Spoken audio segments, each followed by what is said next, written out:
Привет! Всем известно, что залог хорошего дня – это бодрое и доброе утро. Но какое же доброе утро без отличного и полезного завтрака? Помимо всеми любимых каш, ну или нелюбимых, хорошие идеи завтрака являются яйца или творог. Сегодня хочу предложить вам блюда, в которых эти два продукта будут сочетаться. И обязательно получится что-то новое, вкусное и интересное.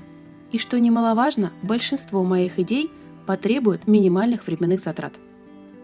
Сырники на завтрак, наверное, любят все. Я делаю их в разных вариантах, некоторыми сегодня поделюсь. Для сырников мне понадобится морковное пюре, морковь для которого готовлю на пару. Для этого нужна жаровня, либо глубокая сковорода с крышкой, подставка, вместо которой можно использовать шарики из фольги, и тарелка. В жаровню или сковороду вливаю воду. Тонкие ломтики моркови выкладываю на тарелку. Жаровню закрываю крышкой и на медленном огне готовлю морковь на пару примерно 25-30 минут. По необходимости вниз еще доливаю воду. Можно использовать и вареную морковь. Но морковь, приготовленная на пару, мне нравится значительно больше. Она всегда вкуснее и более сладкая. Разминаю морковь до состояния пюре при помощи толкушки или скалки. Смешиваю с творогом. Также добавляю одно небольшое яйцо, щепотку соли и кокосовый сахар. Можно использовать тростниковый, либо обычный. Творог разминаю вилкой и смешиваю со всеми остальными ингредиентами. Всыпаю цельнозерновую муку, у меня полбяная, можно взять пшеничную. Вымешиваю массу до однородности и начинаю формировать сырники. Для этого доску немного подпыляю мукой, в которой обваливаю сырники со всех сторон. На сковороду выкладываю кокосовое масло. Можно взять растительное масло или топленое. Как только оно расплавится, начинаю готовить сырники. Огонь под сковородой минимальный, сковороду обязательно накрываю крышкой и обжариваю сырники с каждой стороны примерно 4-5 минут. Такие сырники обычно готовлю в воскресенье либо с вечера, потому что они очень хороши в холодном виде. Эти оранжевые ребятки очень нежные и мягкие внутри, ароматные и сладкие, с мягким морковным вкусом. Ну и, конечно же, классический вариант подачи со сметаной или натуральным йогуртом.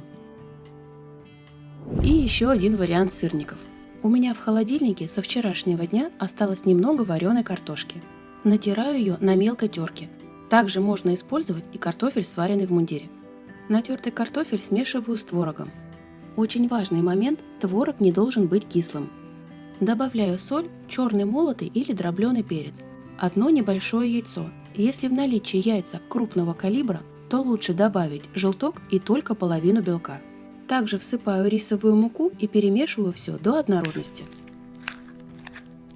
Масса получается достаточно плотная и пластичная, но часто бывает так, что творог даже одного производителя имеет разную влажность, так что муки может уйти и немного больше. Доску подпыляю рисовой мукой, буду в ней обваливать и формировать сырники. Беру небольшое количество творожно-картофельной массы. Картофельные сырники всегда делаю не крупными, так как они очень-очень нежные. Руками формирую небольшие сырнички, обваливаю в муке со всех сторон.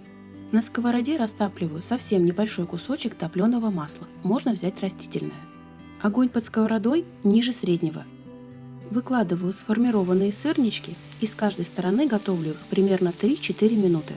Сырников получается достаточно много, поэтому перед каждой закладкой в сковороду кладу кусочек масла. Ну а переворачивать эти нежные солнышки очень удобно при помощи двух лопаток. Как я уже сказала, сырничков получается много, и всю семью можно накормить вкусным завтраком. Вот такие сырнички румяные, мягкие, нежные, не забитые мукой. Очень хороши как в теплом, так и в холодном виде. Идеально сочетаются с нежной сметаной или йогуртом, ну а для любителей сладкого прекрасно подойдет ягодный соус или варенье.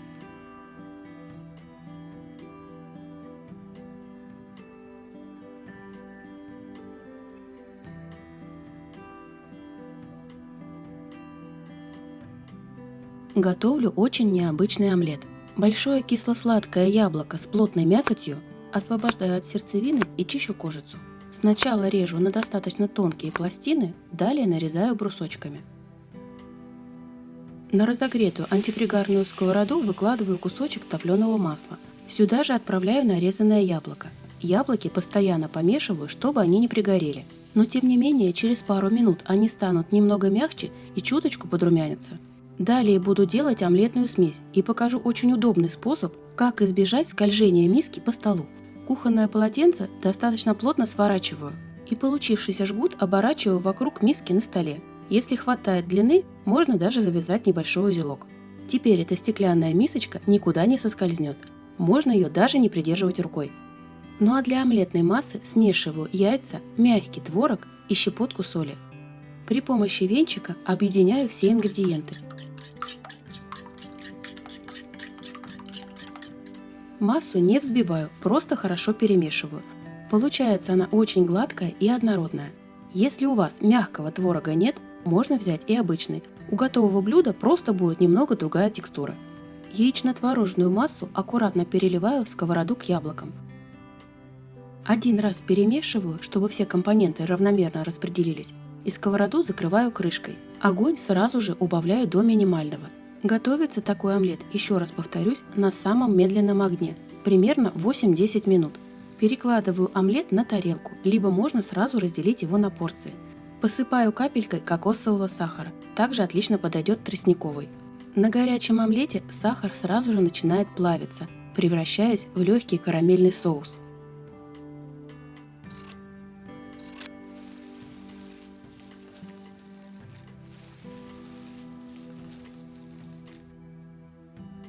У вас случается так, что тонкий лаваш подсох, стал ломким, растрескался, и свернуть его, например, в ролл нет никакой возможности. Куда же его применить? В такой ситуации я готовлю еще один вкуснейший завтрак, причем нереально простой. Лист лаваша режу на тонкие полоски, напоминающие широкую лапшу. Вы можете нарезать лаваш кусочками любой формы. Мне больше нравится лапшой, так как блюдо это из моего детства. Готовила его мама из остатков макарон. Готовить я буду с добавлением топленого масла. Можно использовать любое масло – растительное, кокосовое или сливочное. На сковороду с маслом выкладываю нарезанный лаваш и в течение минуты обжариваю его, слегка помешивая. Сверху ровным слоем распределяю творог.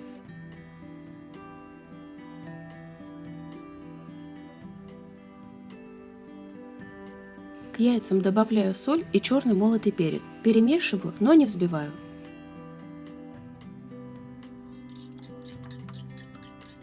Содержимое сковороды заливаю яичной смесью. Огонь убавляю до минимума. Сковороду закрываю крышкой. Готовлю примерно 4-5 минут. Снизу мой завтрак уже готов и подрумянился. Надо его перевернуть. Аккуратно выкладываю запеканку на крышку.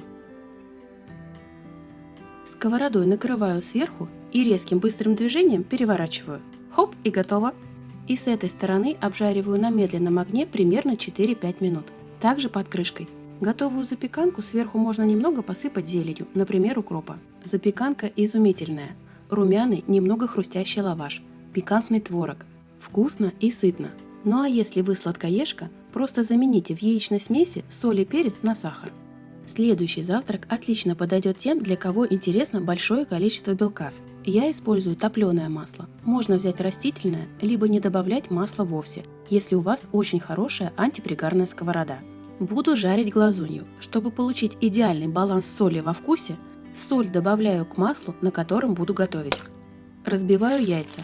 Огонь под сковородой немного выше среднего. Когда яичный белок снизу уже хорошо схватился, но еще не приготовился до конца, сверху на глазунью выкладываю творог и несколько чайных ложек сметаны. Посыпаю смесью дробленых перцев и сковороду закрываю крышкой. Буквально 30 секунд и глазунья с творогом готова. Добавляю немного свежего укропа. Теплый и пряный творог по-новому раскрывает свой вкус и дополняет привычную глазунью. А сметана берет на себя роль крем-соуса. Получается вкусный, питательный и очень необычный завтрак. И готовится, кстати, очень быстро. Надеюсь, это видео было для вас полезным, и идеи завтраков вы возьмете на вооружение. Смотрите и другие мои видео, ссылка сейчас на экране.